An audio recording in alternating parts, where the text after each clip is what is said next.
সবাইকে ওয়েলকাম করছি আপনার প্রিয় শো টক উইথ নাহারে এবং সাথে আছি আমি হাসিনা আনসার নাহার, যেখানে আমরা কথা বলি সময়ের সেরা মানুষের সঙ্গে, শুনি তার জীবনের গল্প, জানি তার অভিজ্ঞতার কথা এবং খুঁজি ভবিষ্যতের পথ।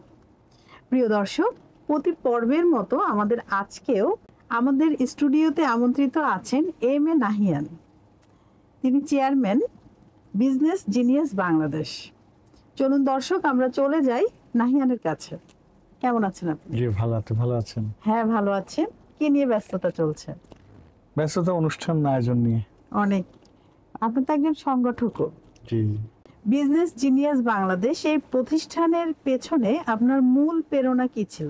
এটা প্রতিষ্ঠার পেছনে। আচ্ছা, আমার মূল প্রেরণা ছিলেন আমার বাবা প্রফেসর মোহাম্মদ মাহবুবুর রহমান। তিনি জাতীয় বিশ্ববিদ্যালয়ে জাতীয় শিক্ষাক্রম ও পাঠ্যপুস্তক বোর্ডের হেড এক্সামিনার ছিলেন এবং বিভিন্ন সরকারি কলেজে প্রফেসর ছিলেন। তো তাকে আমি দেখেছি বিভিন্ন অনুষ্ঠান আয়োজন করতে, যেগুলোতে স্টুডেন্টরা শিক্ষা, কেরিয়ার ও সাংস্কৃতিক রিলেটেড প্রতিযোগিতাগুলোতে অংশগ্রহণ করে তার মধ্যে কি কি ট্যালেন্ট আছে বা কি কি ল্যাকিং আছে সেটা খুঁজে বের করতে পারতো এবং তাদের ট্রেনিং এবং সেমিনারের মাধ্যমে স্কিল ডেভেলপ করার এবং জ্ঞান অর্জন করার সুযোগ ছিল।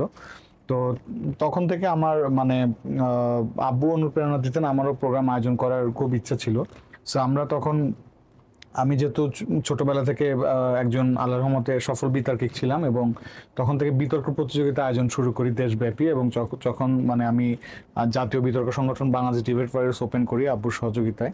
তো আমাদের প্রথম আসলে প্রোগ্রামটা চট্টগ্রাম বেস ছিল এবং তখন আমার এটার নাম ছিল নাসিরাবাদ বয়েজ ডিবেটিং সোসাইটি। এবং চট্টগ্রামে যখন শুরু করি মাত্র আপনার 25 জন মানুষ নিয়ে শিল্পকলা একাডেমির ভিতরে একটা ছোট রুমে পাটি বিছিয়ে প্রোগ্রাম করতাম, বা বাসায় যে মগ ছিল বা ছোট ছোট বই ছিল এগুলো মানুষকে গিফট করতাম, নিজের পকেটের টাকা দিয়ে খাওয়ানোর ব্যবস্থা করতাম। তো এখন দেখা যাচ্ছে এটা ঘটনা হচ্ছে আপনার প্রায় 2005 সালের ঘটনা।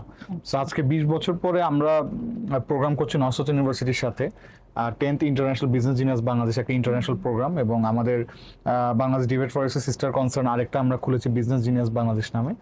এবং প্রায় পুরো বাংলাদেশ থেকে 1000 শিক্ষার্থী এবং প্রায় 50টা কর্পোরেট কোম্পানি নিয়ে one of the biggest event হতে যাচ্ছে।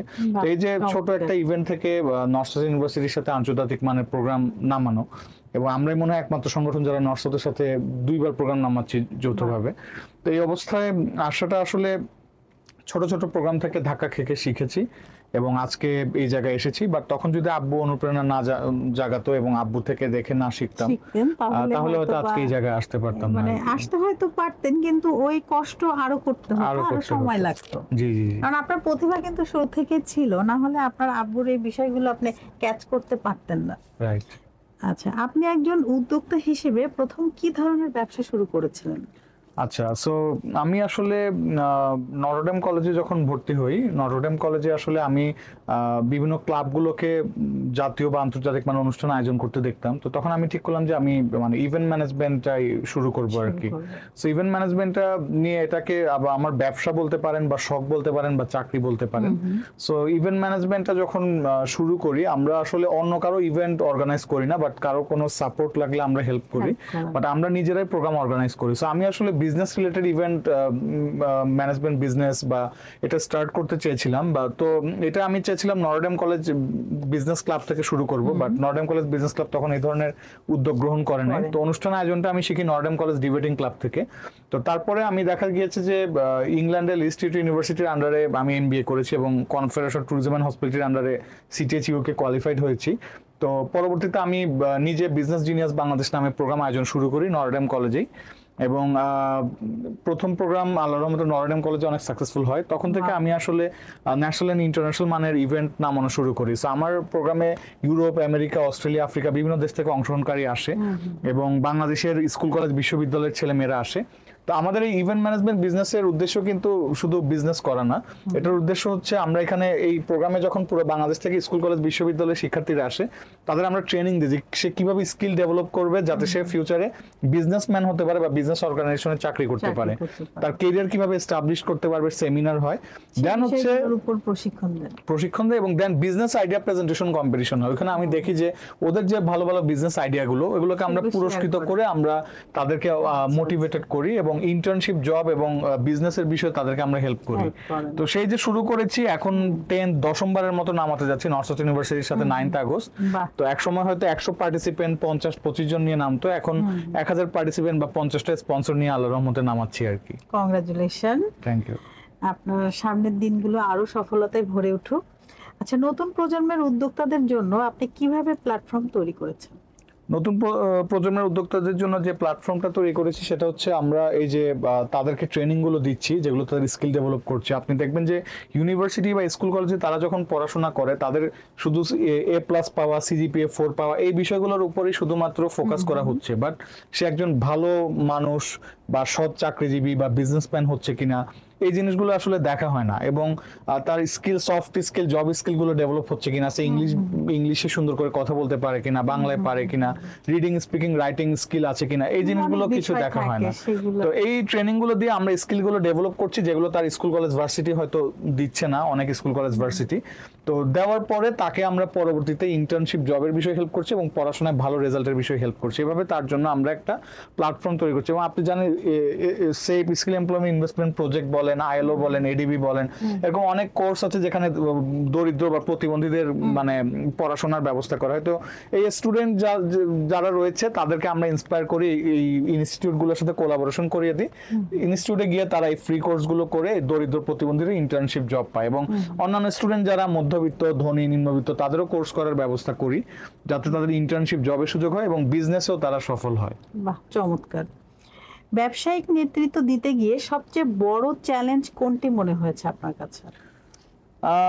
প্রথম দিকে চ্যালেঞ্জ মনে হয়েছে মানে আমার ভেন্যু ঠিক করা, তারপরে একটা প্রোগ্রামের জন্য পার্টিসিপেন্ট জোগাড় করা, একটা প্রোগ্রামের জন্য স্পন্সর পাওয়া, এগুলো খুব ডিফিকাল্ট হচ্ছে। দায়িত্বে নাকি আপনাদের টিম সেটা ভাগ করে নিয়েছে? প্রথম দিকে তো আমি একা ছিলাম। হ্যাঁ, প্রথম দিকে তো আমার অর্গানাইজেশনকে কেউ চিনতো না।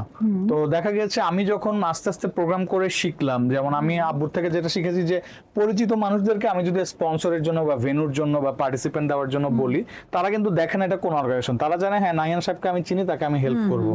তো প্রথমে পরিচিতদের থেকে শিখেছি, তারপর অপরিচিতদেরকে কিভাবে কনভিন্স করে আনতে হয় এটা শিখেছি।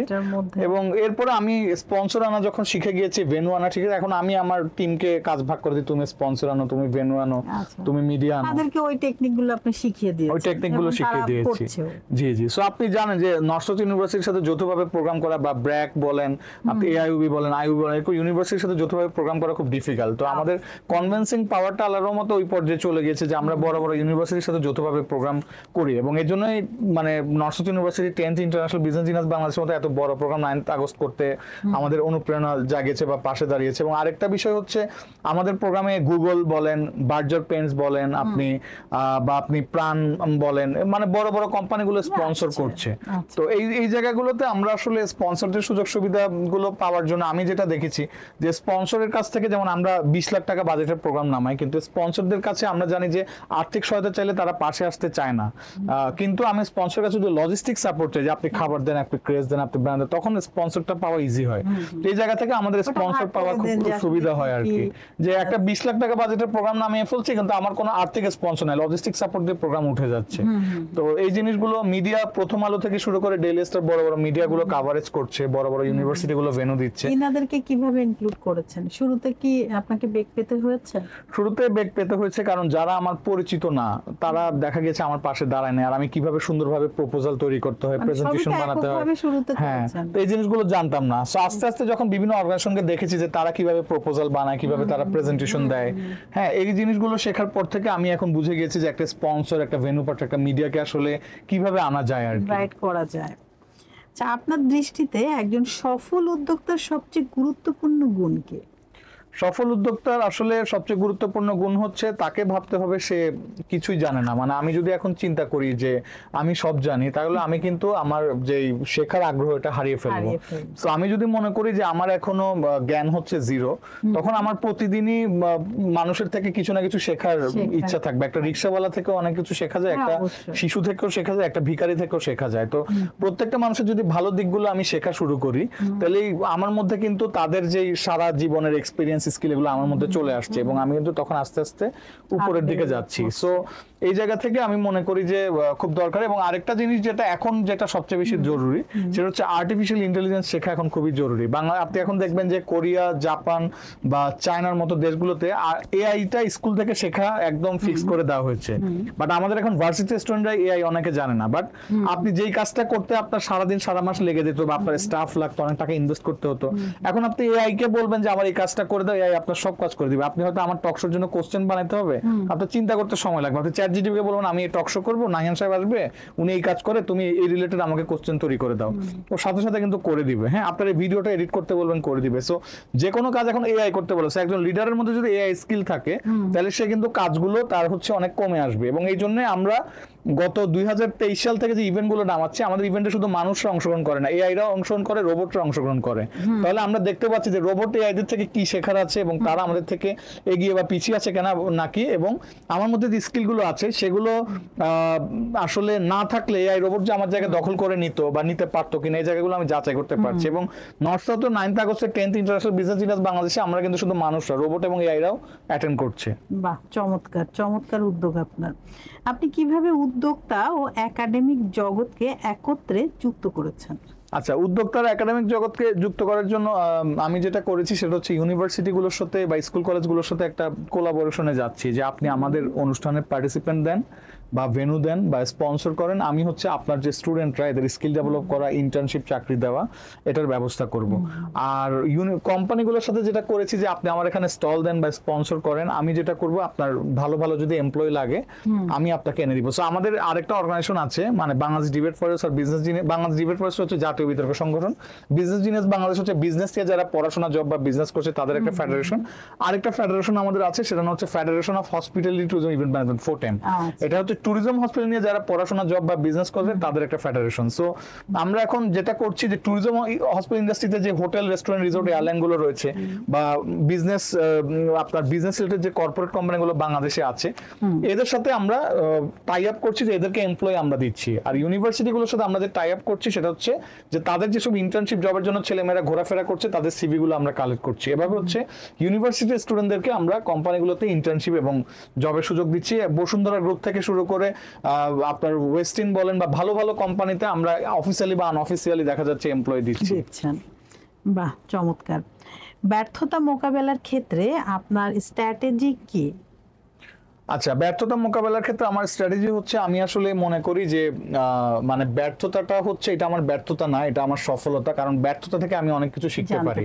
আমি যখন একটা ইভেন্ট অ্যারেঞ্জ করতে যাই বা আমি অনেক ইউনিভার্সিটিতে আমি গেস্ট লেকচারার বা গেস্ট স্পিকার হিসেবে ক্লাস নিতে যাই, সেটা north south, AIB, east West বলেন বা অনেক ইউরোপিয়ান বলেন বা অনেক ইউনিভার্সিটিতে আমি গেস্ট স্পিকার বা গেস্ট লেকচারার হিসেবে সেশন নিয়েছি। তো আমি যেটা মনে করি সেটা হচ্ছে যে আমি যদি ব্যর্থ হই ক্লাস নিতে গিয়ে, ইভেন্ট অ্যারেঞ্জ করতে গিয়ে, হ্যাঁ, সো ওই ব্যর্থতা থেকে আসলে আমার মানে ব্যর্থতা দেখে আমি যদি ভেঙে না পড়ে আমার মনে হবে যে না, ব্যর্থ হয়েছে, ভালো হয়েছে, কারণ আমি শিখতে পেরেছি, নেক্সট টাইম আমি সতর্ক থাকবো, এই জিনিসটা হবে না। সো আমি একটা নাটকে হচ্ছে আমি কনসেপ্ট দিয়েছিলাম, প্লাস ওই নাটকটার আমি হচ্ছে আমরা প্রডিউসও করেছিলাম, আমি যে কোম্পানিতে জব করতাম, প্লাস আমি অভিনয়ও করেছিলাম। ওটা নাম হচ্ছে পুনর্জন্ম, আফরান নিশো ভাইয়ের সাথে। তো আমি যখন পুনর্জন্মতে অভিনয় করতে যাই আমি বারবার কিন্তু কিছু ছোট ছোট ভুল করছিলাম। তো আফরান নিশো ভাই অনেক বড় নায়ক হয়ে আমাকে খুব সুন্দর করে বুঝিয়ে দিলেন যে এই স্ক্রিপ্টগুলো আপনি এইভাবে বলেন বা আপনি মুখস্থ করে ফেলছেন। তো তারপর আমি অনেক নাটকে অভিনয় করেছি, দেখলাম যে না, ডিরেক্টর আমার খুব প্রশংসা করছে, হ্যাঁ, বা স্টোরি লিখেছি বা কনসেপ্ট দিয়েছি। সো এই যে নাটক করি বা ইউনিভার্সিটিতে ক্লাস নেই বা সিনেমা করি বা ইভেন্ট অ্যারেঞ্জ করি, আমি ব্যর্থতা দেখলে খুশি হই, কারণ এই ব্যর্থতাটা হয়ে যাওয়ার কারণে পরবর্তীতে আমার আমি জেনে যাই যে এই প্রবলেমটা হইতে পারে, সো আমি আগে থেকে সতর্ক থাকতে পারি। খুব চমৎকার বলেছেন। দর্শক, এখান থেকে কিন্তু আমাদের শেখার অনেক কিছু আছে। আমাদের জীবনে আমরা অনেক সময় অনেক বিষয়ে কিন্তু ব্যর্থ হয়ে যায়, তারপর কি হয়, মনটা ভেঙে যায়, তাই না? আসলে কিন্তু মন ভাঙাটা একদমই ঠিক না। নাহিয়ান ভাই যেটা বললেন যে সেখান থেকে আর উৎসাহ নিয়ে আরো নতুন জিনিস শিখে আরো আমরা 10 ধাপ এগিয়ে যাব, এবং উনি কিন্তু এই বিষয়টা নিয়ে চলেছেন বলে আজকে উনি একজন সফল, আপনি যেটাই বলেন, উদ্যোক্তা বলেন, এবং উনি ওনার প্রফেশনে একজন সফল মানুষ। তো আমরাও তাই করব। আমরা ব্যর্থতাকে কোনো মানে মন খারাপের বিষয় বা এখানেই থেমে গেলাম এটা ভাববো না, বরঞ্চ নতুন আরো জানার উদ্দীপনা, উৎসাহ নিয়ে এগিয়ে যাব। আচ্ছা, ভবিষ্যতের জন্য বিজনেস জিনিয়াস বাংলাদেশের ভিশন কি? আচ্ছা, বিজনেস জিনিয়াস বাংলাদেশে তো এতদিন ধরে বাংলাদেশ ব্যাপী কাজ করেছি, বা ইউরোপ, আমেরিকা, অস্ট্রেলিয়া বা আফ্রিকান যে গেস্টগুলো বা এআই রোবটরা আমার অনুষ্ঠানে অংশগ্রহণ করতো। সো বাংলাদেশে রেগুলারলি আমি ইন্টারন্যাশনাল ইভেন্ট নামাচ্ছি 2017 সাল থেকে, প্রায় 8 বছর ধরে। বাট আমি চাচ্ছি এখন ইন্টারন্যাশনাল ইভেন্টগুলো শুধু বাংলাদেশে নামাবো না, ইউরোপ, আমেরিকা, অস্ট্রেলিয়া, আফ্রিকা এই দেশগুলো নামাবো। হ্যাঁ, আমার ইন্ডিয়াতে নামানোর কথা ছিল, এই বছর থেকে আমরা ঠিক করেছিলাম ইন্ডিয়াতে প্রোগ্রাম নামাবো, বাট এখন দেশের সার্বিক পরিস্থিতির কারণে হয়তো ইন্ডিয়াতে নামানো শুরু করতে পারছি না। সো আমরা আস্তে আস্তে চাচ্ছি যে business genius India, Europe, America, Australia, Africa মানে পুরো ওয়ার্ল্ড নিয়ে কাজ করতে, যাতে শুধু বাংলাদেশ না, পুরো বিশ্বটাকে আমি একটা দেশ ভাববো এবং পুরো বিশ্বের স্টুডেন্টদের যাতে স্কিল ডেভেলপ হয়, ইন্টার্নশিপ, চাকরি পায় তারা, এই জায়গাটা নিয়ে আমরা কাজ করতে চাই আর কি। তরুণদের মাঝে উদ্ভাবনী শক্তি ও নেতৃত্ব গড়ে তুলতে আপনি কি পরামর্শ দিবেন? তরুণদের মধ্যে আসলে আমি যদি উদ্ভাবনী শক্তি বা এই জিনিসগুলোতে তারা ইনভলভ হতে চায় বা তারা ডেভেলপ করতে চায়, আমি যে পরামর্শ দিব সেটা হচ্ছে তাদেরকে একটা জিনিস মাথায় রাখতে হবে, সেটা হচ্ছে ছোটবেলা থেকেই আমরা যেই ভুলটা করি, যেমন আপনারা দেখবেন যে আমাদের দেশে বুয়েট বা রুয়েট, কুয়েট, চুয়েটের ছেলেমেয়েরা যে রোবটগুলো বানায় বা ইঞ্জিনিয়ারিং রিলেটেড যে বিষয়গুলো জানে, আমাদের এগুলো হচ্ছে আপনি কোরিয়া, জাপান, চায়নার স্কুলের স্টুডেন্টরাই জানে। আজকে বাংলা একটা খবর এসেছে দেখলাম কোন একটা রিনোন পত্রিকা, যে বাংলাদেশের যারা অনার্স মাস্টার্স করে বের হয় তাদের পড়াশোনার স্ট্যান্ডার্ড বা তাদের জ্ঞান হচ্ছে ওয়ার্ল্ড ওয়াইড যে মানে দেশগুলো মানে উন্নত বা ধরেন উন্নয়নশীল, তাদের ক্লাস 7-এর সমপরিমাণ, ঠিক আছে? সো এই জন্য স্টুডেন্ট, এটার কারণ হচ্ছে স্টুডেন্টরা ছোটবেলা থেকে স্কিল ডেভেলপমেন্ট বা জ্ঞান অর্জন করা এটাতে গুরুত্ব দেয় না। তারা মেইন গুরুত্ব দেয় আমি সিজিপিএ 4 পাচ্ছি কিনা, জিপিএ 5 পাচ্ছি কিনা। হ্যাঁ, আপনি বিল গেটস বলেন বা আপনি মার্ক জুকারবার্গ বলেন, এরা ভার্সিটি ড্রপ আউট বা রেজাল্ট ভালো ছিল না। বিল গেটস তো ফেল করতো বা 10-এ পাস করতো, তার ফার্স্ট বয় যে ছিল তার মা অনেক প্রশংসা করতো নিজের ছেলের, এবং এটা নিয়ে বিল গেটসকে তার মায়ের কাছে বকা খেতে হতো। তো দেখা যেত এখন ওই ছেলে কিন্তু বিল গেটসের কোম্পানিতে চাকরি করে।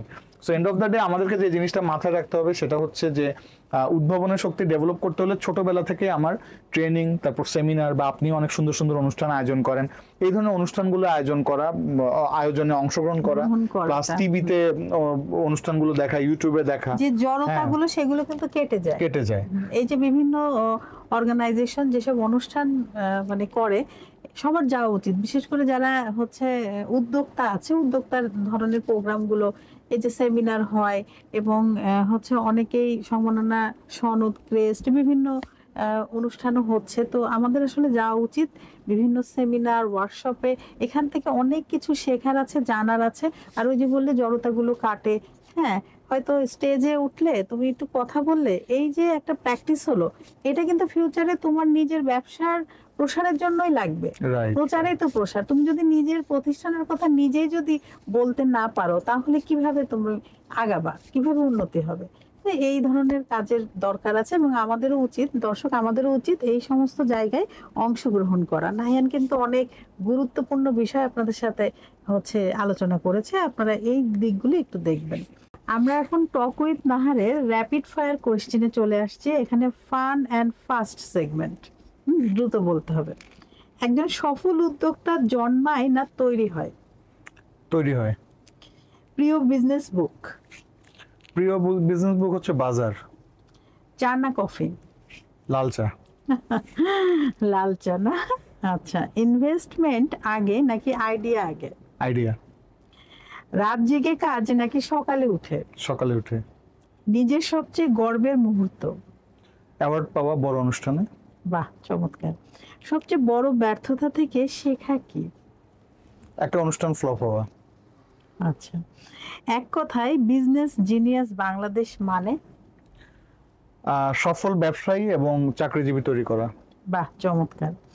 আপনি নিজের জীবনকে কোন 3টি শব্দে ব্যাখ্যা করবেন?